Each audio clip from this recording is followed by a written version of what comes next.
नमस्कार दोस्तों, आपका स्वागत है। आज हम बात करने वाले हैं कि मोक्ष को कैसे हम प्राप्त कर सकते हैं या फिर मोक्ष का महत्व क्यों इतना ज़्यादा होता है।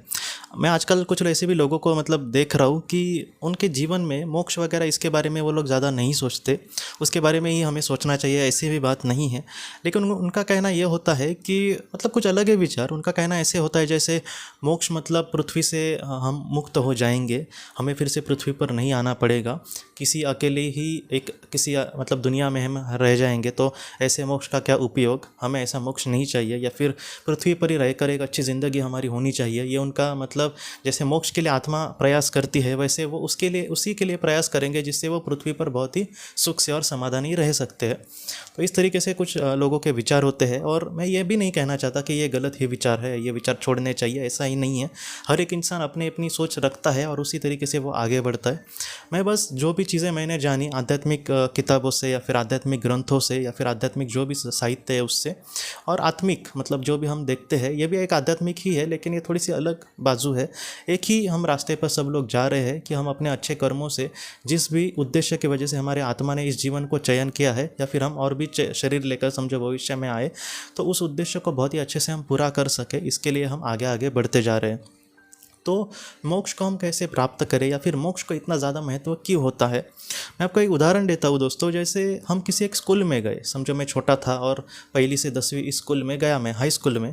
तो मेरी जाने का वहाँ पर एक मकसद है। क्या मकसद है कि मैं 10वीं पास करना चाहता हूँ, अपना मैट्रिक की जो परीक्षा है वो पास करना चाहता हूँ, इसलिए मैं स्कूल में जा रहा हूँ। तो आत्मा इस उद्देश्य से पृथ्वी पर आती है कि वो, उसका उद्देश्य क्या है कि वो इसी तरीके से एक एक वर्ग आगे जाएगी, एक एक शिक्षा वो पूरी करती जाएगी। वो 5वीं में जाएगी, बाद में 6ठी में जाएगी, 7वीं में, ऐसे करते करते वो 10वीं में जाएगी। और एक दिन ऐसा आएगा जब वो 10वीं की परीक्षा पास करेगी और बाद में उसको स्कूल में जाने की कोई ज़रूरत नहीं रहेगी। बाद में उसकी और शिक्षा आगे चालू रह सकती है, जैसे वो चाहे वैसे वो शिक्षा प्राप्त कर सकती है। मतलब क्या है कि अगर वो पृथ्वी पर, समझो जैसे हम पृथ्वी की बात कर रहे हैं इससे जोड़ के, तो आत्मा जो हमारी है उसके भी निर्माण का एक उद्देश्य है। जैसे पृथ्वी पर कोई भी चीज़ आप लो, उसका कोई उद्देश्य ही नहीं है, ऐसा नहीं होता। कोई छोटी सी चीज़ भी हम अगर कोई बनाए तो उसका भी कुछ ना कुछ उद्देश्य है। बिना उद्देश्य की कोई भी चीज़ नहीं होती। उसी तरीके से आत्मा का भी हमारे निर्माण किसी उद्देश्य के लिए हुआ है। उसका उद्देश्य यही है कि वो सारी चीज़ों को जाने, वो एक अच्छी आत्मा बने, अच्छी चीज़ों को या फिर अच्छे विचारों को ग्रहण करे, और उसके बाद ये सारी चीज़ें जब वो सीख जाएगी तब उसको फिर से पृथ्वी पर नहीं आना पड़ेगा। बाद में जैसे स्कूल के बाद हमें जो भी शिक्षा पढ़नी है उसका हम पर डिसीजन ले सकते हैं, वैसे ही आत्मा का भी होता है कि जब उसको मोक्ष मिल जाएगा तब वो अपने खुद के डिसीजन ले सकती है। वो मोक्ष प्राप्त करने के बाद उसके क्या क्या सामने रास्ते होते हैं मैं आपको बाद में बताता हूँ वो इस वीडियो के आगे। लेकिन शुरुआत में कैसे होता है, तो इस वजह से वो पृथ्वी पर भी आती है। आत्मा जिस तरीके से एक छोटा बच्चा एक स्कूल में जाएगा अपने जीवन के उद्देश्य को या फिर अपनी शिक्षा को पूरे करने के उद्देश्य को जैसे पूरा करने के लिए वो स्कूल में जाएगा, वैसे ही हमारी जो आत्मा है वो पृथ्वी पर आती है। और पृथ्वी पर एक एक चीज़ें सीखना होती है उसको, जैसे निस्वार्थ भाव रखना, जितना हो सके दूसरे को मदद करने की कोशिश करना, जितना हो सके दूसरों का दुख दर्द समझना। ये भी एक बहुत बड़ी सीख है। कुछ लोग ऐसे भी हैं जो खुद की जो अच्छी ज़िंदगी है लेकिन फिर भी वो दूसरे के दुख दर्द नहीं समझते। बात मदद करने की यहाँ पर नहीं है, या फिर उसको जाकर मैं कुछ करने की कोशिश करो, ज़रा भी इसकी नहीं है। बात है सिर्फ दुख को समझना। ऐसे भी लोग समझ नहीं लेते दूसरे के दुख। तो ऐसे वक्त में उसके आत्मा के लिए ये जो सारी चीज़ें हैं वो सीख कर वो आगे बढ़ सकती है। इसलिए उसकी आत्मा बहुत बार प्रयास करेगी और इस तरीके से जन्म लेगी। तो ये जो सारी सीख है उसको जैसे जैसे वो प्राप्त करेगी, वैसे उसके आत्मा का जो उद्धार है वो होते रहेगा। जैसे हमने लोक की भी बात करी है कि आत्मा जो है वो किसी एक विशिष्ट लोक में होगी। टोटल 7 लोक है, उसमें पहले जो 3 लोक है वो नरक है। अगर आत्मा पृथ्वी पर आकर कुछ अच्छा तो करने के लिए वो आई है, लेकिन अच्छा तो नहीं कर रही, उल्टा कुछ बुरा कर रही है, तो ऐसे वक्त में वो निचले स्थान पर जाएगी। और अगर वो निचले स्थान पर गई तो वो ऊंचा उठने के लिए, या फिर जहाँ तक वो ऊपर आना चाहे वहाँ पर तक आने के लिए उसको उस दुखों का सामना करना पड़ेगा जो उसने दुनिया को दिए है, या फिर जो भी उसने बुरे काम किए हैं। तो इस तरीके से जो आत्मा का सफ़र है वो चलता जाता है, और वो एक रेगुलरली नहीं होता। जैसे मैं अगर किसी स्कूल में भर्ती हूँ तो मेरे जो परसेंटेज है वो एक ही जैसे नहीं होंगे। समझो हो सकता है कि 5वीं में मुझे 60% मिले, 6ठी में मैंने पढ़ाई पर ध्यान ही नहीं दिए इसलिए ज़्यादा मुझे 55 ही मिले। हो सकता है कि 7वीं में मैंने और भी अच्छा प्रयास किया तो मुझे 80 मिले, 9th में मुझे 70 मिले, 10वीं में मुझे अब कितने मिलेंगे क्या पता। एक हमारा जो रेशो है वो एक ही मतलब तरीके से नहीं जा सकता। उसी तरीके से हमारी जो दुनिया है, मतलब पृथ्वी की जो दुनिया है, इसमें मैंने समझो 100 जन्म लिए तो 100 ही जन्मों में मैं कुछ अच्छा ही होऊंगा ऐसा नहीं।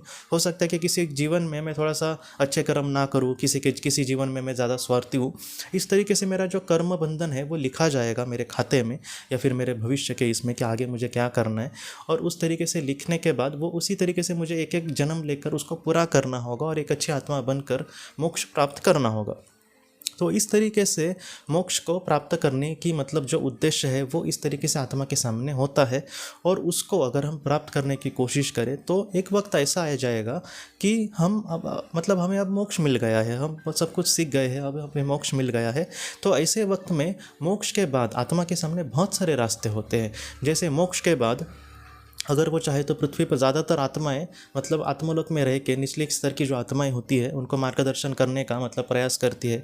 कुछ आत्माएं ऐसी होती है जो फिर से पृथ्वी पर आकर मतलब लोगों को मतलब मार्गदर्शन करना, उनको सही राह पर चलाना। जैसे संत वगैरह के जो जन्म होते हैं वो ज़्यादातर हम कह सकते हैं कि उनको मोक्ष मिला होता है, उनको फिर से पृथ्वी पर आने की ज़रूरत नहीं है, लेकिन लोक कल्याण के लिए या फिर लोगों को मार्गदर्शन करने के लिए, उनको सही राह पर लेकर जाने के लिए वो लोग जो है वो पृथ्वी पर आते हैं। तो इस तरीके से वो एक उनके सामने रास्ता होता है। बाद में नई नई खोजें करना, ऐसी कुछ खोज करना जिससे आत्माओं को या फिर लोगों को पृथ्वी पर मदद मिले, तो ऐसी खोज भी वहाँ पर आत्माएं करती है। वो वहाँ पर वो करना चाहती है जो भी उनका दिल चाहे वो वहाँ पर करना चाहती है। ऐसा ज़रा भी नहीं है कि हमारे आत्मा का स्तर बढ़ गया तो कोई बड़ी ही जिम्मेदारी हम पर दी। वहाँ पर स्वेच्छा से सब कुछ होता है। मतलब मेरी अगर इच्छा हो तो मैं ले सकता हूँ, नहीं इच्छा हो तो मैं वहाँ पर शांति से आराम भी कर सकता हूँ, कोई हम पर ज़बरदस्ती नहीं करेगा। तो इस तरीके से जो मोक्ष है सबसे पहले इसलिए महत्वपूर्ण है, जैसे कोई 10वीं ही पास नहीं हुआ है, वो 8वीं 9वीं में उसने स्कूल छोड़ दिया और अब वो कॉलेज जाना चाहता है या फिर वो कोई ऑटोमोबाइल का समझो कोर्स करना चाहता है। लेकिन जिस संस्था में वो ऑटोमोबाइल का समझो कोर्स करना है उसको, तो वहाँ पर रिक्रूटमेंट ये है कि वो 10वीं पास होना चाहिए। मतलब क्या है, वैसे ही आत्मा का भी होता है कि मैं समझो मतलब समझने के लिए बोल रहा हूँ कि मैं समझो 5वें लोक में हूँ या फिर 6ठे लोक में समझो हूँ। तो ऐसे वक्त में मैं अगर बोलना चाहूँ कि नहीं मैं निचले स्तर की आत्माओं को मार्गदर्शन करूँगा, मैं पृथ्वी पर एक संत जैसा जन्म लूँगा, तो ये मेरे लिए बात मतलब संभव नहीं होगी। क्यों? क्योंकि मैंने अपनी शिक्षा ही पूरी नहीं की है, मेरे पास वो सर्टिफिकेट ही समझो नहीं है। 10वीं का जैसे होता है वैसा मोक्ष मुझे अब तक मिला ही नहीं है। तो ऐसे समय में पृथ्वी पर मैं मतलब मेरी उसकी उतनी मतलब मेरी ऊर्जा ही बनी नहीं है, मैं उतना मतलब शिक्षा ही मैंने प्राप्त नहीं की है, तो मैं लोगों को क्या मार्गदर्शन करूँगा। ये सारी चीज़ें जो होती है वो इस तरीके से होती है। इसलिए मोक्ष जो है वो एक आम इंसान की आत्मा के लिए बहुत ही ज़्यादा महत्वपूर्ण होता है। तो अब हम बात करते हैं कि मोक्ष किस तरीके से प्राप्त हो, मोक्ष को प्राप्त करने के सबसे अच्छे तरीके कौन से हैं।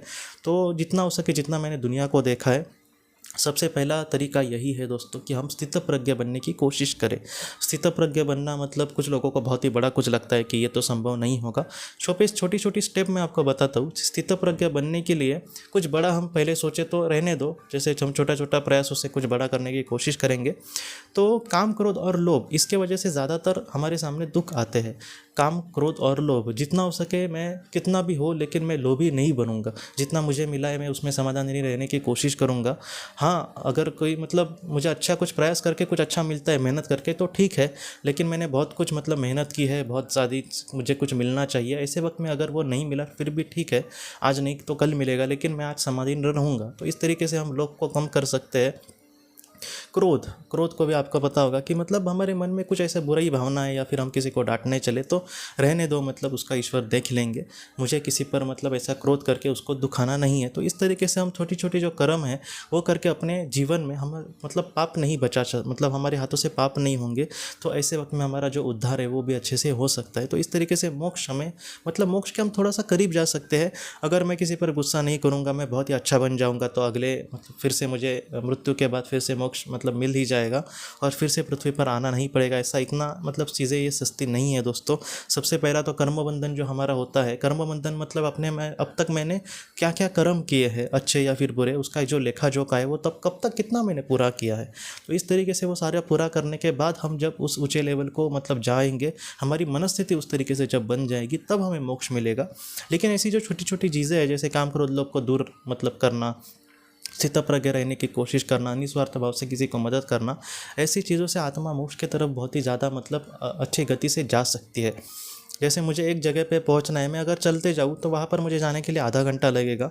अगर मैं किसी के स्कूटर में जाऊँ तो हो सकता है कि मैं मतलब 10-15 मिनट में ही पहुंच जाऊँ। तो ऐसी ये चीज़ें हैं, मतलब नॉर्मल स्पीड में भी अगर हम जाए तो मोक्ष को हमें प्राप्त हम जरूर कर लेंगे। लेकिन अगर इस तरीके से काम क्रोध लोग मैं छोड़ूंगा, अस्थिता प्रज्ञा बनने की कोशिश करूँगा, निस्वार्थी रीति से दूसरों को मदद करने की कोशिश करूँगा, किसी भी मतलब कभी भी किसी को मतलब मैं कुछ बुरा भला नहीं कहूँगा, जितना हो सके मैं लोगों की सेवा करूँगा।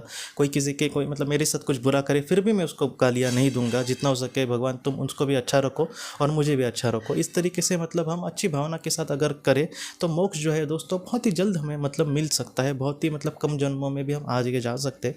तो इस तरीके से अगर अपने जीवन में आगे बढ़े अच्छे विचारों को लेकर, कोई किसी भी मतलब धर्म के कोई अच्छे विचार है तो उसको मैं अपने जीवन में ग्रहण करूं। ऐसा नहीं है कि मैं किसी मतलब एक ही चीज़ को मतलब अपना मानूं, मैं पूरी दुनिया को अपना मतलब कहने की मतलब कोशिश करूं, जिसमें जो भी अच्छाई है उसको मैं ग्रहण करूं। अगर किसी में मतलब कोई बुराई के राह पर चल रहा है और वो मेरी बात सुन सकता है तो मैं उसको सुधारने का कोशिश करूं। तो इन सारी चीज़ों से, इस सारे कर्म से दोस्तों हम बहुत ही आगे जा सकते हैं और कहीं ना कहीं हमारे आत्मा का जो उद्देश्य है वो इससे बहुत ही अच्छे से पूरा हो सकता है। तो मोक्ष जो है वो इस तरीके से हम बहुत ही जल्दी पा सकते हैं। इसके लिए कितना परफेक्टली वक्त लगेगा हमें नहीं पता, क्योंकि अब तक हमने मतलब मैं आपके सामने बोल रहा हूँ, लेकिन मेरी आत्मा ने अब तक क्या क्या किया है, कितने जन्म लिए हैं वो तो मुझे नहीं पता। लेकिन मुझे ये पता है कि मैं अपने जीवन में कुछ अच्छा इंसान अगर बनूँ या फिर अपने जीवन में कुछ अच्छा करने की कोशिश करूँ तो वो मेरे आत्मा के लिए बहुत ही ज़्यादा फ़ायदेमंद होगा। या फिर मैं लोगों के लिए भी मतलब कुछ करने की कोशिश करूँ तो वो उनके लिए भी बहुत ही ज़्यादा फ़ायदेमंद हो सकता है। मैं आज मतलब थोड़ा सा कुछ काम कर रहा हूँ, लेकिन ये बातें सुनकर कोई इससे भी 10 गुना ज़्यादा कुछ करने की कोशिश करे तो ये भी बहुत बड़ी बात है। तो ये एक दूसरे से मतलब मिली जुली ऐसी बातें होते हैं। तो इस तरीके से हमें अपने जीवन में आगे बढ़ना है।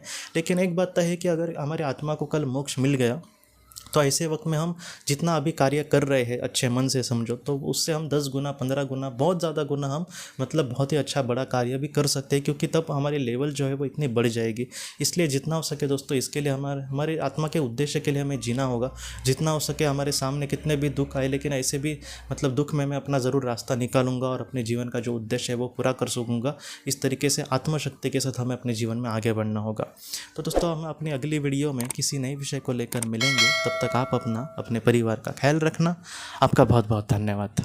ज़िंदगी की रोशनी ये एक कंसल्टेंसी है जो ऐसे लोगों को मदद करने की कोशिश करती है जिन्होंने किसी अपने को खोया है या फिर जो लोग अपने जीवन में बहुत ही ज़्यादा दुखी है। जो लोग इस संस्था के साथ जुड़ते हैं उन्हें पास्ट लाइफ रिग्रेशन की ऑडियोज़ भेजी जाएगी, जिससे घर बैठे वह पास्ट लाइफ रिग्रेशन का अभ्यास कर सकते हैं। और उन्हें 5 मेडिटेशन ध्यान की भी ऑडियोज़ भेजी जाएगी और इसके साथ साथ उन्हें PDF किताबें भेजी जाएंगी जो हिंदी और अंग्रेज़ी में है, जो मोबाइल पर या फिर लैपटॉप पर आप उसे पढ़ सकते हैं। और 10 ऑडियो बुक्स भी आपको भेजी जाएंगी। तो दोस्तों अगर आप इस संस्था के साथ जुड़ना चाहते हैं तो कृपया इस नंबर पे व्हाट्सएप मैसेज करें। आपका बहुत बहुत धन्यवाद।